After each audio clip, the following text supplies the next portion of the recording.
Hello, I'm Dawn Overfield, and today we have Debbie Hughes, winner of this year's Chesley for Best Color Work Unpublished. Congratulations on your Chesley win. Thank you. Thank you very much. Please tell us a little bit about yourself. Tell us about yourself as an artist. How did you get interested in art, and how did you start pursuing being a professional artist? Okay. Um, well, my grandmother was a very famous impressionist artist. Her name's Hildegard Hamilton. So I grew up um, when I could see her because she lived down in Fort Lauderdale, um, being influenced by her because she traveled. She was a plein air impressionist, so she traveled to Europe like once a year, starting around the 1920s, and then she continued that till the day that she passed away. So when I was real young, I was just completely infatuated with her work, with what she did, her life, because it was a fascinating thing. So that was that was the very beginnings. But then I went to school at Furman, and there, Furman is like a really good school, but they don't specialize in art. So when I left Furman, actually there was like one summer that I was very interested in realistic art, but my teachers were not keen on it, which is my age group. I'm 62, so my age group back then, the professional art field was more into the modern art, abstract expressionism, and Abstract that kind expressionism, of thing. yeah. Yeah, so I was interested in realism. I didn't get taught very much realism. I took a lot of art history. So I started getting into the surrealist painters, Salvador Dali, Magritte. And then at the very end, before I graduated, I took a course during the summer that was an independent study on abstract expressionism. But I worked at the Greenville Museum of Art in Greenville, South Carolina. That's where Furman is, of course. And there they had like the second largest exhibit of Andrew Wyeth paintings. It was owned by Arthur McGill, and I worked there doing a special exhibit that celebrated the history of the museum. So I got to see those Andrew Wyeth paintings every day. I studied them. And not only did they have that, but they had N.C. Wyeth, which is Andrew Wyeth's father, Yeah. and he was an illustrator. Yes. So you're probably familiar with some of the early, they weren't science fiction. They were like, mainstream Yeah, they were works. illustration. Yeah. Yeah. So I got to see those. And then, I naturally became more, I just fell in love with those artworks because of getting to see them up close. Of course, a lot of Andrew Weiss works were watercolor. Yes. Yeah. And then in the course of working there, I got to meet. We arranged another exhibit with Jamie Wyeth, which is Andrew Wyeth's son, Mm-hmm. and he is more. His artwork is more. I don't know. It's like fantastic realism, but it's all animals. Like he does Yeah. paintings of pigs and rams and horses. I mean, all almost like fantastical type paintings. So I got to see those works.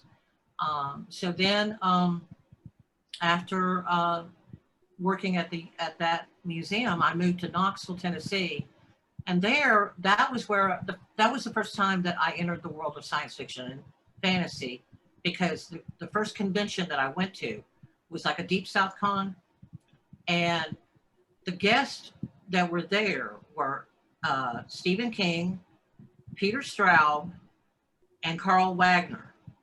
And I already knew Carl Wagner because I used to hang around with a group of people, and Carl Wagner was there holding court. so, so I got to meet him ahead of time, and his wife Barbara Mott, and so I got introduced into this whole new world, and it was a world where I had been trying to like do artwork and selling it. I mean, showing it at galleries around Knoxville.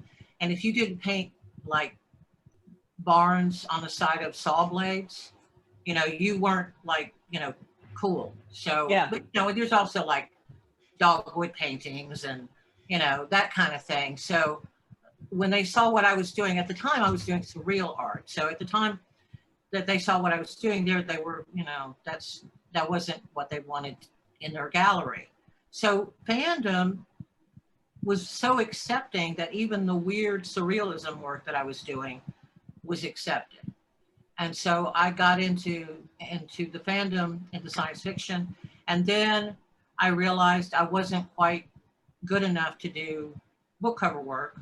So I set out my agenda to continue learning and, pursue that area. So that's continuous improvement. Yeah. Yeah. And of course I thought I was, hot poopy when I first got into it. I thought I was the best artist, and I graduated from college and I was ready to go. And I didn't realize how demanding the sci-fi field was in terms of realism.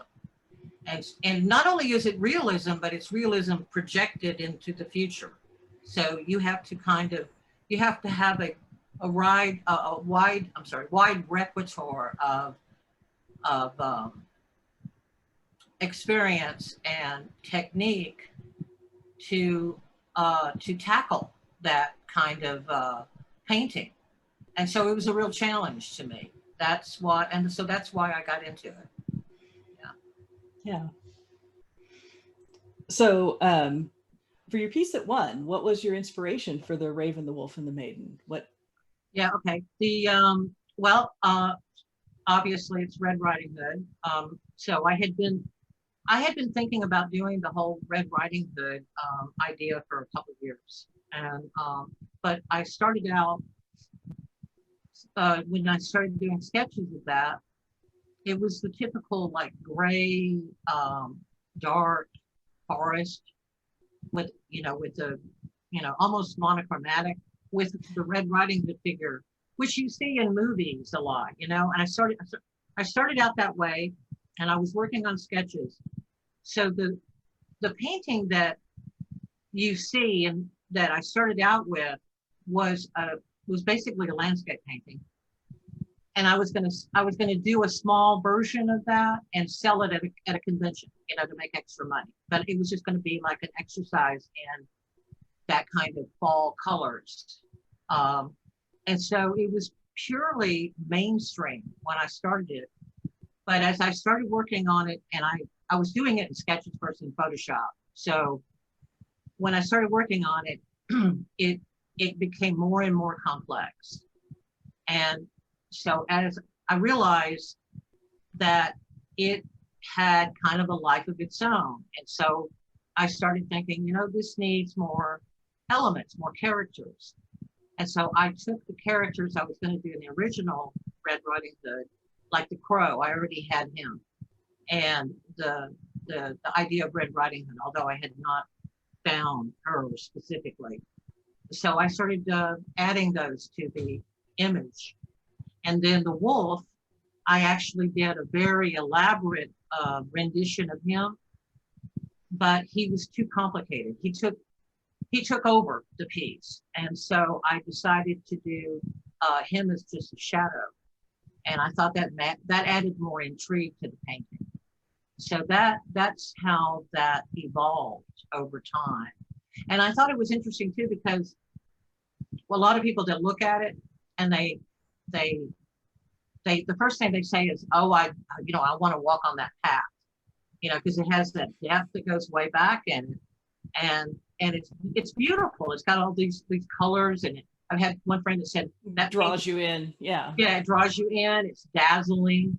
So I thought that it was a fascinating idea to have that as a contrast to the character of Red Riding Hood. So it's a beautiful place, but there's a dark aspect to it.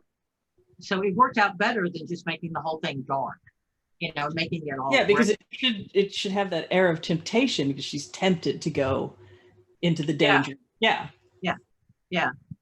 So and and of course there's a gazillion renditions of the Red Riding Hood. There's many different versions of it. The whole thing with that particular piece, I had some characters already that I had already worked on. And so I decided that I was going to continue with, instead of this just being the one painting, it's going to be anywhere between 7 or 8 or more. With that, you get a real sense of the depth. Yeah, this way size. later when people are looking at it, they can sort of, you know, if they haven't seen it, you know, they can see the what I'm talking about here. Yeah. But anyway, the maiden chronologically, she came right after this piece. So I went ahead and worked on her. And what I wanted to, she looks a little bit, she's not as illustrated look. She's more of a realistic looking portrait. But what I wanted to do with her was it kind of combine, you know, what I wanted to capture with her was not just that innocent like look that you might see from other depictions of the maiden. I wanted, you know, there's a lot of different renditions of the story. And what I wanted to do with her was make her both innocent or that tabula rasa kind of look to, but also an empowering look. Like I wanted to, like some stories that about Red Riding Hood are about empowerment, about women and female empowerment. And I wanted her to be, you know, in the middle. I wanted her to project that kind of innocence, but also look like she is very strong in character. So that was my approach with doing her. And I went through several renditions of her before I captured the look that I wanted. Yeah. So, and then the next piece that followed that is called Deep into the Woods. This was just a little bitty painting that I started. It's another one of those ones where I started it and I was gonna do it as a sketch to sell in, you know, at a convention. Then COVID hit. And so I was gonna go to a convention in Atlanta, JordanCon, and JordanCon had to cancel. So this was going to be shown there, but it was just going to be a little piece to sell. And once again, there were things about it. It's all oil, but there were things about it that sort of kind of came through. The way that I work, I let things just happen. And so as I was working on it, the house in the background, that kind of appeared. Like it just, as I was working, I started pushing the painting back and I looked and I saw something that looked like a house, and it wasn't planned. It was just that it presented itself to me. And so I thought, okay, well, I'm going to do that, but make it so, you know, light and you can barely see it, to where it's very subtle. And so, and then I purposely left that door open. As, different people looked at this piece before I'd done much with it. And they were saying, you know, that's really, really pretty, but it looks kind of scary. And I thought, well, this might lend itself to the story even more, because it does have that same kind of look. And then, of course, I added the raven. And you got to be careful when you're doing research on ravens, because you'll find crows. Yes. You know, but they mix them together, and I had to make sure that this was, because there is a difference between their feathers are different, and so I worked on him to make sure that he was a raven. Yeah, the shape of the beak and the shape of the wing and everything. Yeah, exactly. The bottom feathers are different, and then the head is very different. And then, of course, they're like 3 times the size. Yeah. They're huge. Yeah, they're big birds. Yeah, we don't have any where I live. I wish we did. But, you know, they're beautiful, you know. So anyway, that was, you know, I kind of included my process here too, because I think there was there was a kind of covered that as well. What I plan on doing is there's a wolf that I had started, but I used the shadow instead. He's almost complete, like as my sketch. So I'm probably going to be doing two of the wolf, and one like he's in the middle, in sort of in movement, and then another one where he's up close and personal. So like a real close up of the wolf then. right. Yeah. And I kind of want to make him real masculine, because the just sort of, I hate to say it, but it's almost like, you can't help but feel a kind of sexual tension with the characters. I think the wolf would look interesting being, half human, but half wolf. But, I'm not sure yet how I'm going to go with that, but he'll be a really intense figure. And then I guess I'll probably work on, I'm going to let it just kind of flow and see what happens, but either the huntsman, or they call it the woodsman character, the grandmother, and then maybe more scenes like this one where you get a little bit better picture of the landscape. So, but anyway, yeah. And then eventually I want to do a Kickstarter.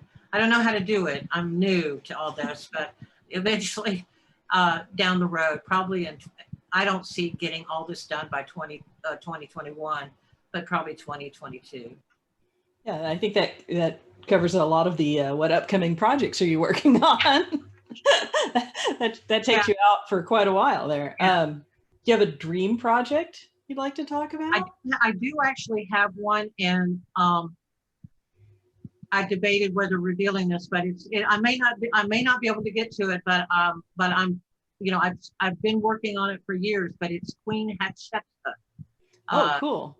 Yeah, because I started working on her years ago because I find her really fascinating, and I almost feel like it needs to be done, because there are no representations of her. And she was a ruler.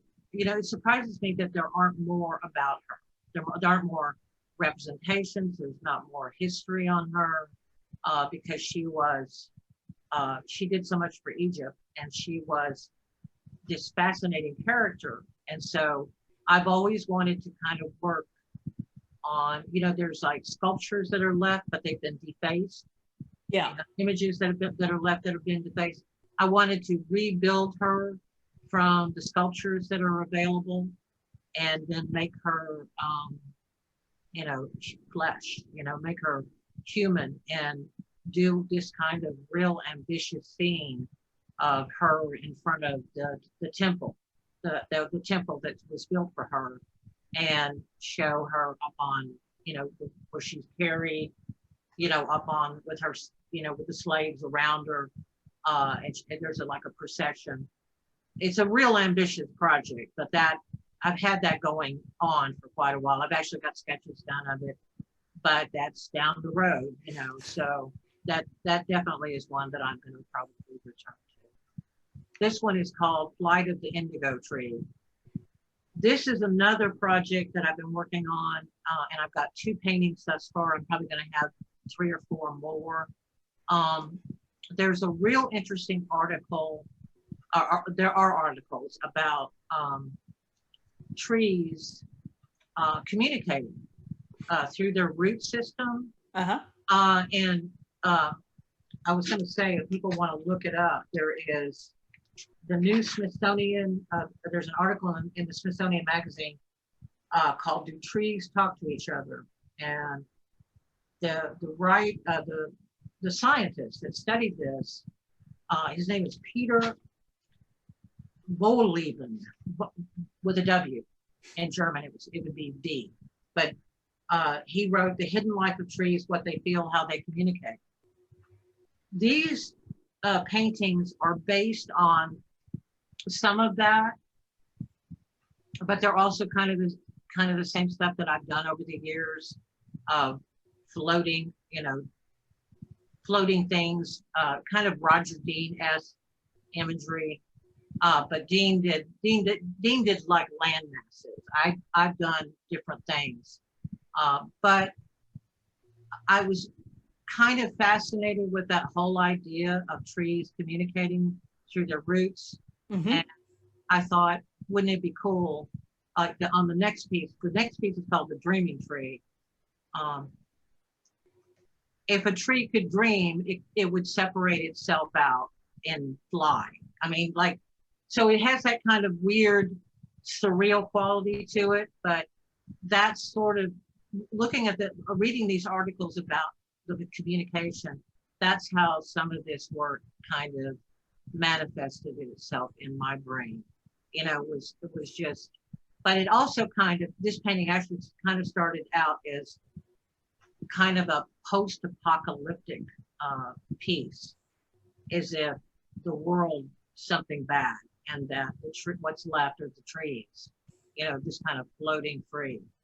So it's a combination. But when I named it the Dreaming Tree, I thought that it gave this kind of life to it that made it seem like, that it was more important to think of these as living creatures, Hmm. that, I think sometimes it, you know, there's some projects that I've worked on that do a lot more in terms of the environment. When I, look at what's happening with them, of course, like everybody, how we need to pay attention to this. And I think that as a species, we would evolve faster if we paid attention to things like that. Like with the whole idea of trees communicating. If we paid more attention to uh, animals communicating, trees, plants communicating, that we would advance instead of thinking of ourselves as the only important creatures. That when we tune ourselves into that world, that we benefit more from it. So Yeah. that's kind of the theory behind some of these works, and that's what I plan on continuing to do is explore that kind of world. This is kind of more magic realism or fantastic realism Yeah. than the folk tales. So, and it's more science fictiony too. Yeah. Well, So, yeah. well, I really appreciate you being here with us today and Thank sharing you. all of your insights and talking about your future projects. Thank you. Thank you very much.